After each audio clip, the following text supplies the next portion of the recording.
தவகவினர் குஷி. சங்கீதா வழக்கில் நீதிமன்றம் அதிரடி தீர்ப்பு.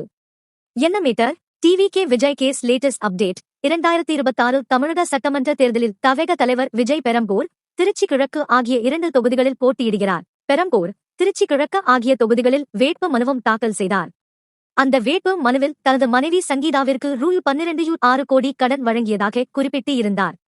சங்கீதாவிற்கு ₹12.60 கோடி கடன் கொடுத்தது குறித்து விசாரிக்க கோரி பெரம்பூர் தொகுதியைச் சேர்ந்த வெங்கடேஷ் என்பவர் சென்னை உயர் நீதிமன்றத்தில் மனு தாக்கல் செய்தார். விஜய் எதிராக புதிய வழக்கு.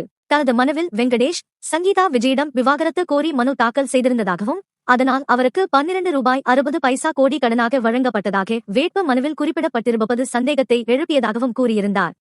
மேலும், தனியார் கல்வி அறக்கட்டளைக்கு வழங்கப்பட்ட ₹20 கோடி குறித்து பிரமாண பத்திரத்தில் முறையான விளக்கம் எதுவும் இல்லை எனவும் மனுவில் குறிப்பிட்டு இருந்தார்.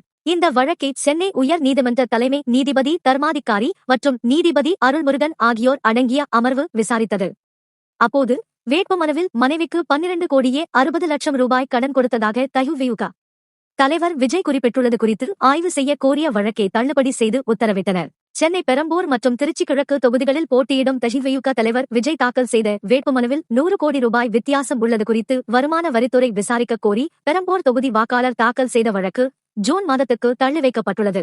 மனைவிக்கு ₹12 கோடி கொடுத்தாரா விஜய்? இந்நிலையில், வேட்புமனுவில் பெருந்தொகையை மனைவி உள்ளிட்டோருக்கு கடனாக வழங்கியுள்ளதாக விஜய் தனது வேட்புமனுவில் கூறியுள்ளது குறித்து ஆய்வு செய்ய கோரி மற்றொரு வழக்கு தாக்கல் செய்யப்பட்டுள்ளது. பெரம்பூர் தொகுதி வாக்காளர் வெங்கடேஷ் தாக்கல் செய்த மனுவில் விவாகரத்து கோரி தயுவியுக தலைவர் விஜய் இன் மனைவி சங்கீதா வழக்கு தாக்கல் செய்துள்ள நிலையில், வேட்புமனுவில் அவருக்கு ₹12.60 கடன் கொடுத்துள்ளதாக கூறியுள்ளது சந்தேகத்தை ஏற்படுத்தியுள்ளதாக கூறப்பட்டுள்ளது. வேட்புமனுவில் சொத்து விவரங்களை தெரிவிப்பது வெறும் சடங்கு அல்ல, அதில் உண்மை விவரங்களை மறைப்பது தேர்தல் நடைமுறையை மோசடி செய்வதை போன்றது எனவும் மனுவில் கூறப்பட்டுள்ளது.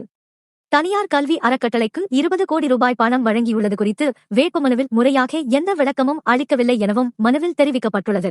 இந்த வழக்கை விசாரித்த தலைமை நீதிபதி எஸ்.ஏ. தர்மாதிகாரி மற்றும் நீதிபதி ஜி. அருள்முருகன் அடங்கிய அமர்வு, ஏற்கனவே இதே கோரிக்கையுடன் தாக்கல் செய்யப்பட்ட வழக்கு தள்ளுபடி செய்யப்பட்டுள்ளதால் இந்த வழக்கை விசாரணைக்கு ஏற்க முடியாது எனக் கூறி தள்ளுபடி செய்து உத்தரவிட்டது.